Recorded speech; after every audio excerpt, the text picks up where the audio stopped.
আর বাকিটা খাওয়ার জন্য কে বলছে লাবলু না? লাবলু ভাই আবার ওদিকে চাষ করে। লাবলু তো গ্রামের এটি বুঝে। ঠিকই কইছে, কথা সঠিক কইছে। জি, যেমন এইটা গজাইছে, এটা বীজের জন্য রাখবো, এটার সাথে যেগুলো রয়েছে ওগুলো খাইতে বলছে আর কি।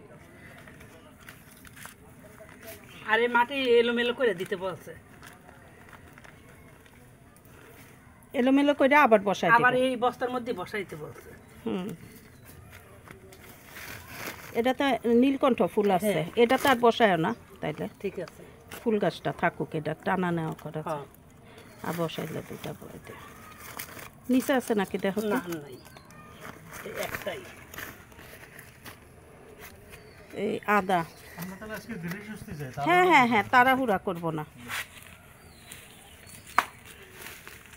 এটা রাখো, এই গাছটা, দেখো আরো নিচে আছে কিনা থাকে। এগুলি দিয়ে দিও শাক।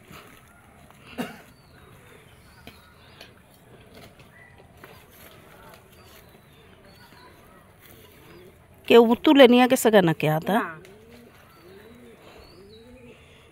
ভিতরে কেউ ঢুকে